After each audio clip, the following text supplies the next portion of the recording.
Hello, I'm Palma Accardi, and you're watching Tidal Flooding Talk. We are a weekly show dedicated to coastal flooding. We are brought to you by the New Jersey Coastal Coalition, and we're always here every Tuesday night at the Irish Pub. I'm meteorologist Dan Skeldon. Happy to be with you as we are every Tuesday, 7 p.m. at the Irish Pub. You're invited to come on down here or, of course, watch online, join the conversation, ask questions and comments. We always have a different guest, something to do with tidal flooding or resiliency and awareness of, flooding and living at the shore these changing times. And we're honored to have Dan Ponzio with us. How you doing? Professional land surveyor for almost 5 decades. I'm not going to say his age, but and we're going to be talking elevation certificates, tidal flooding, and an area we kind of just brushed upon in previous guests. But I mean, you are the expert on these matters. We're honored to have you here today. Very good. Thank you very much. Honored to be here. All right. So if you have any questions for Dan, you can feel free to chime in. Palma and I have a list of questions, and as always, she leads it off. In the past, some of our guests have brought up elevation certificates, and as a land surveyor, that is a service that you provide, so I think you are the expert on all things elevation certificate. Okay, correct. Could you tell us how they would benefit someone if they were to get one prepared? Okay. In this barrier island that we all live on, many of the homes were built 30, 40 years ago.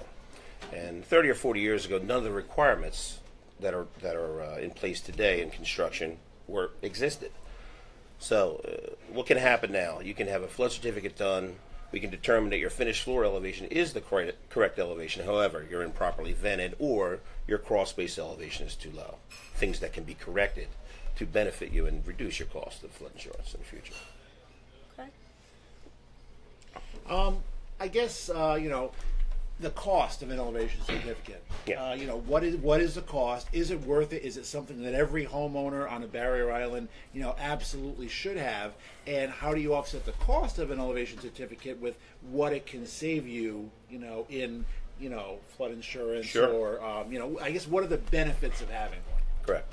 I mean, there are of course, every home lives and dies on its own volition and its own existing condition.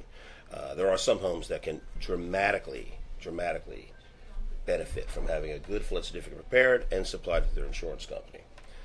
There's other homes on the barrier island here that aren't even in a flood zone.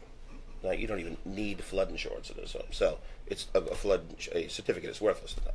However, I would say most of the homes that exist today in Atlantic City, Ventnor, Margate, Longport, that were built prior to around 1985, 86. Every one of them can benefit from revisions to their foundation, proper venting, installation of fill into the crawl space, and a properly prepared flood certificate, an up-to-date flood certificate, because FEMA is constantly changing their certificates as well. So, there's many changes there that can occur that can greatly decrease the cost of flood insurance, number one, and the cost of a certificate. On average, they're around $450. What are the factors? Quick follow-up that determine the cost. I mean, is it the municipality? Is it the surveyor that does it? What are the factors that determine the cost of a flood certificate? Our fee is $450. Other surveyors, I really don't know. But what we do, that fee, I would say, holds true to about 95% of the homes. There's some outstanding situations. Gigantic house, big foundation requires 4 hours of measurements to determine. You have to determine the square footage of the crawl space and the garage area precisely. I mean, some of these gigantic homes, it's a monumental undertaking. Large porches, you have to get underneath the porches. It's a lot of work. So, in that situation, the cost would be increased a bit, but not too much. We're not talking about a dramatic change. That's for sure. Okay. Good. Now, do the elevation certificates expire since the regulations are always changing? That's a great question, and yes, they do. There are expiration dates on those elevation certificates. However, I've seen many that were years expired, accepted by insurance companies. And just in backlashing to my last answer, although they may accept them, the existing condition of the home may not be beneficial for the homeowner's policy. So, a new certificate showing that the correct volume of their foundation, their crawl space area, a properly vented foundation, a properly graded foundation, all these things can benefit in the cost Okay. in the end. In reality, it would be foolish not to do it, not to do a fresh one. All right, saying hi to a couple of our viewers tonight. Tracy Leatherwood says, hey, Paula. Roger Cope, always with a comedic comment. When a hurricane comes in, which we will be covering, because hurricanes, are kind of the benchmark storms for tidal flooding. He wants to know: does the Irish pub stay open for hurricane parties? They say 24/7. I think they absolutely do, Roger. And Kitchen and I've bar never will be known, open. but they are open 24/7 for hurricane parties. And I mean, you got a front row seat right here along the boardwalk, hopefully too. Sure Virginia Gordinsky and Samantha Hawes wondering about tidal flooding tonight. And that's something we're doing more of in the future. And when storms threaten, we briefly talk about that. I can tell you that the moon's not favorable now. All right, so that's one good thing. Winds are from the southeast. That's not as bad as a northeast wind. However, there could be some minor flooding. Plus, we have some heavy rain, so there could be some poor drainage flooding. So you're along the shore. I mean, the heavy rain and poor drainage flooding might actually be worse. And you can't really tell where the tidal flooding begins and the poor drainage flooding ends, and so on and so forth. But there will be a little bit of tidal flooding, perhaps, or a little bit of flooding late tonight and tomorrow morning for the morning commute. All right, that aside, my next question for you, Dan, is was it Sandy that kind of sparked the fad, I guess, if you will, or the whatever you want to call it, of elevation certificates? I don't think it's a fad because I think it's going to become the reality now. No question. But was that the spark, or have they always been around? Like, why are they becoming more and more mainstream now? Well, what happened during Sandy was, of course, there was tremendous cost placed on the insurance companies. There was a lot of damage, and that fueled more restrictions on these policies.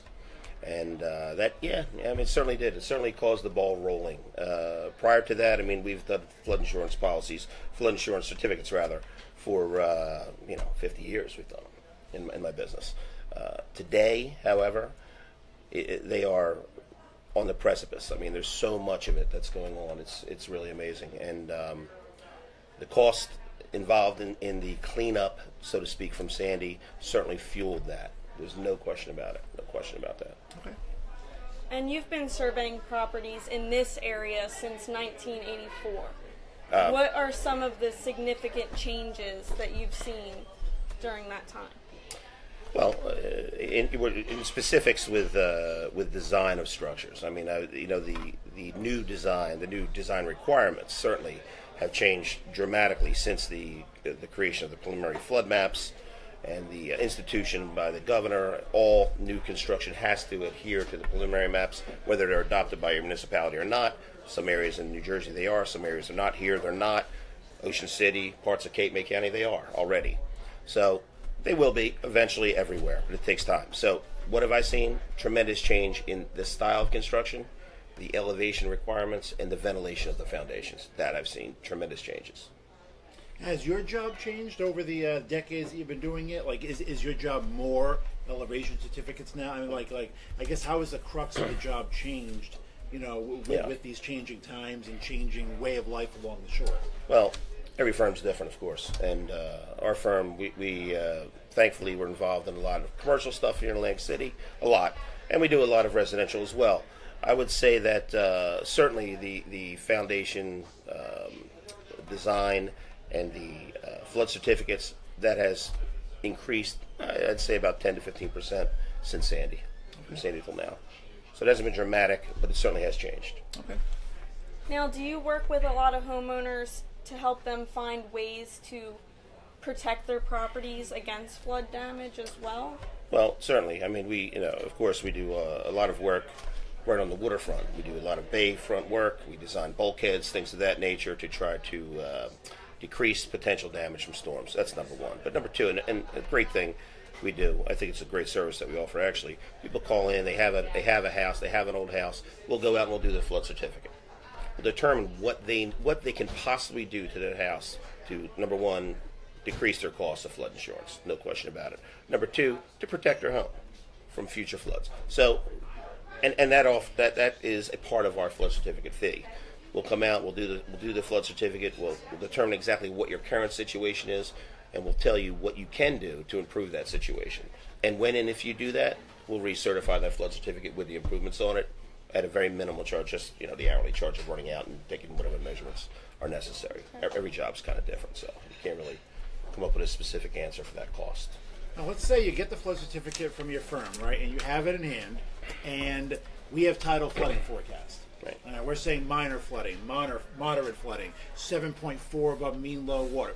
Can this piece of paper help people decipher what meteorologists are spewing on TV when it comes to tidal flooding forecasts, or is that something that we need a little more work, where meteorologists have to work with homeowners? And I guess what's the best way? Because tidal flooding, the height of flooding, has always been kind of an Achilles heel. Like, people don't know, what does moderate mean? What does it mean for my street? So can this piece of paper help them decipher that? Well, Achilles heel is an understatement, to say the least.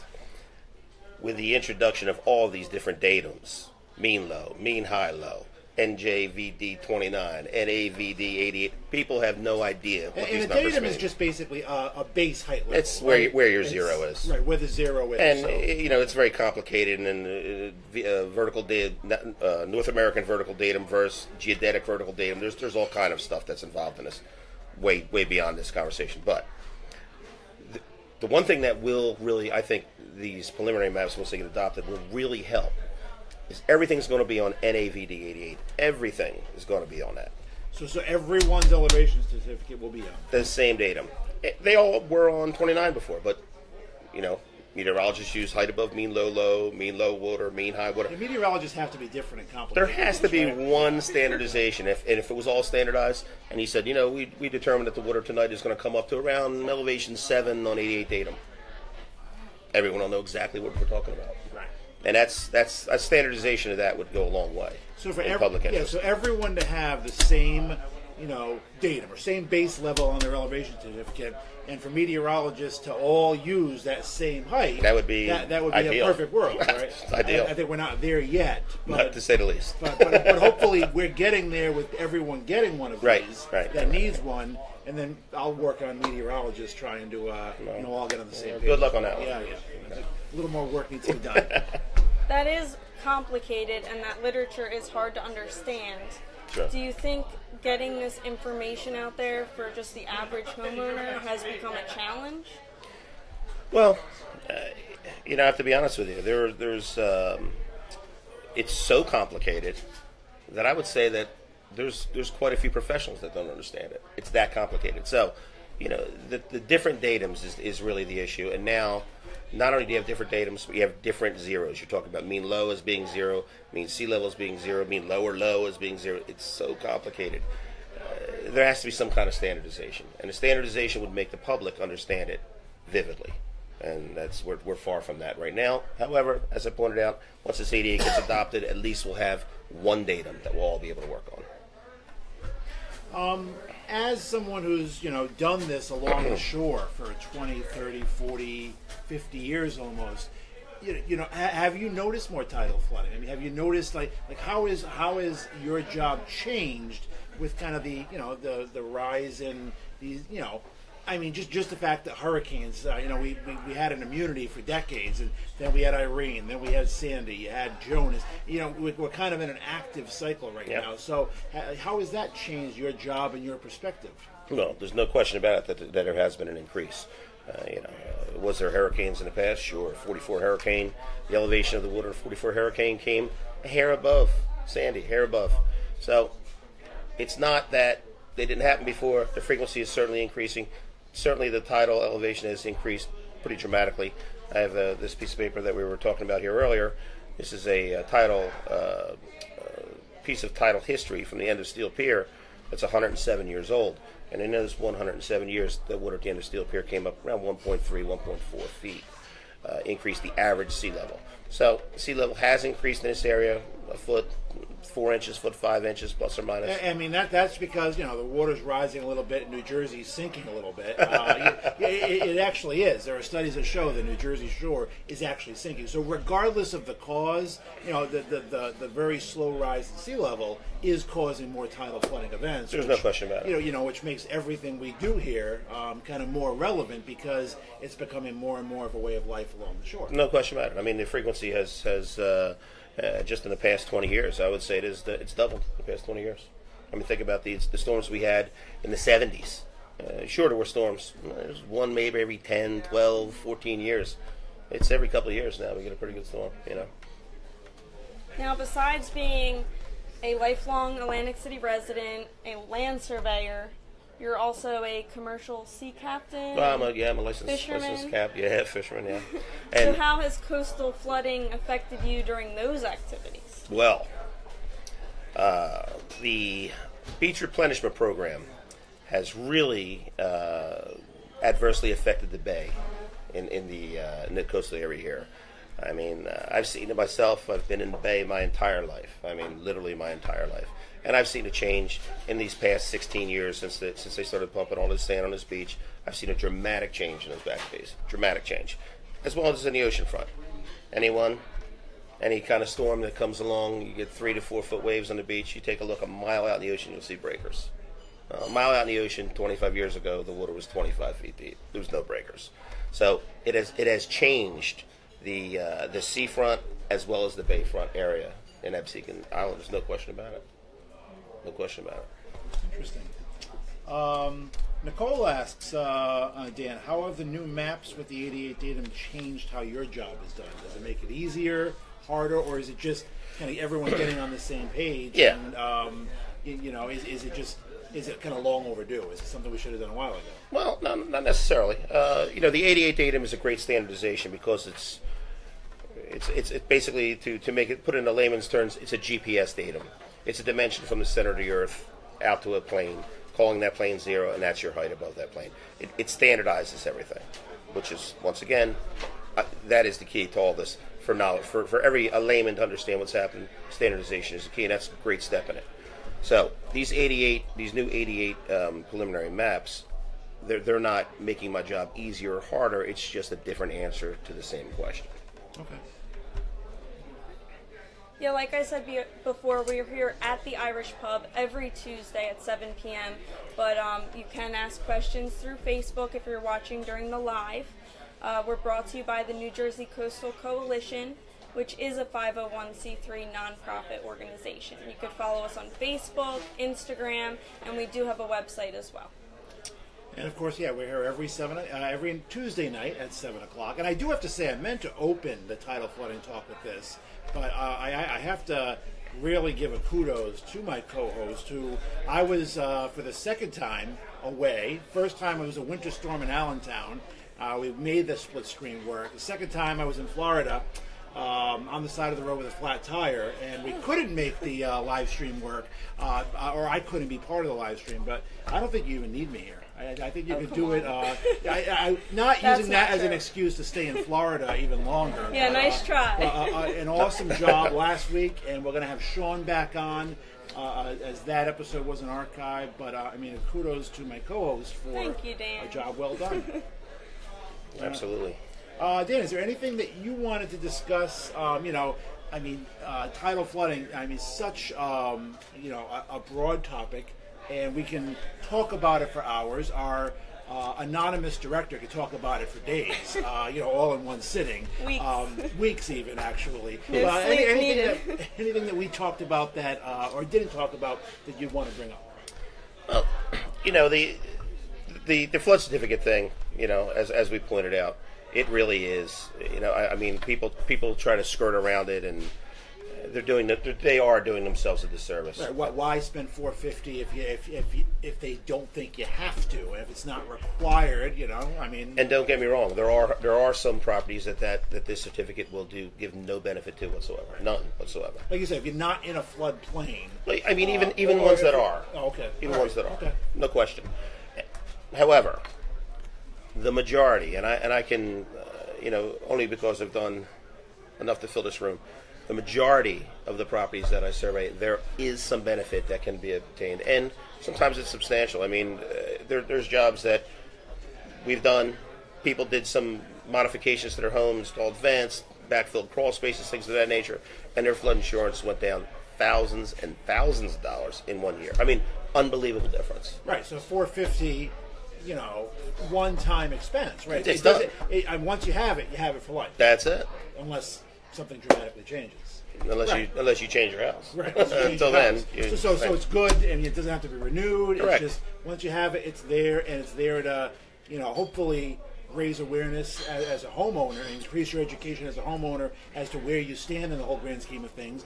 Once we get on this all the same page, it will help you interpret flooding and forecasting, and then most importantly, it can save you money. And as I pointed out, a tremendous amount in some cases. I mean, there's some cases that it's ridiculous. These homes, old homes that have been built here, you get a home that's 40 years old. It has a crawl space that's down on grade. You have fairly low grade around the house. However, when they built the house 40 years ago, the builder had the foresight to raise it up and put it around elevation 10 and 29, maybe 11 on 29. Many homes are that high that were built 40, 50 years ago. However, the crawl space, although it was filled to grade when the house was built, has been flooded 30, 40 times in all those years. And that soil's compacted and compacted and compacted and compacted. Now you look at a crawl space and it's a foot down. Well, that guy's paying insurance to the elevation of that crawl space. It's ridiculous. 1 foot of fill in there, proper venting. He's paying elevation. He's paying flood insurance to his finished floor. The change would be just astronomical. I mean, like some of them, it's actually unbelievable. It seems to me. I know we deal with these insurance companies all the time. It seems to me almost ridiculous. Some of these changes. They're so A through Z. So. Now, without the elevation certificate, does it sort of force the insurance companies to make, an educated guess on the property's flood levels? Yeah, that is the case. They as well have been doing this for years and years and years, and they know the area. Like I know the area. I can drive down the street and tell you what the elevation is within 6 inches. I've been here my whole life. This is what I do every day. Well, so can they. And they have a half an idea. Go by, look at the house, determine how many steps, have an idea of where that floor is. Will it give you all the benefits of a fully informed flood certificate? Absolutely not. Okay. All right. Any last minute questions online? I don't think we have any.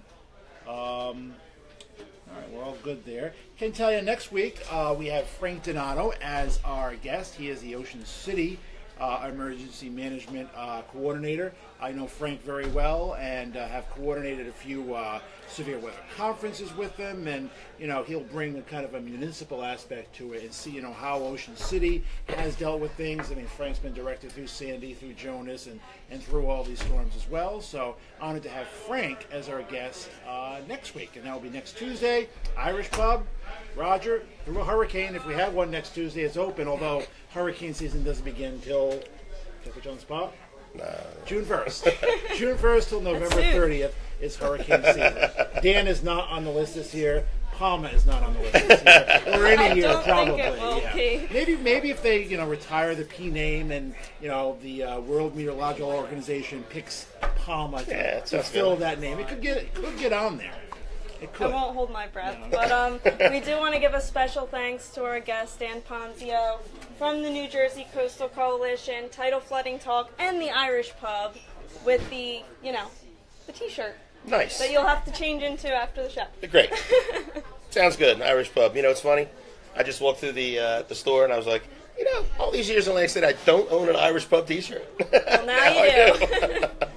How about that? Very good. Thank you very much. Appreciate that. Thanks for watching. Yeah, we want to thank everybody. We'll see you back here next Tuesday. Join us online or stop on by the Irish Pub. Sounds good.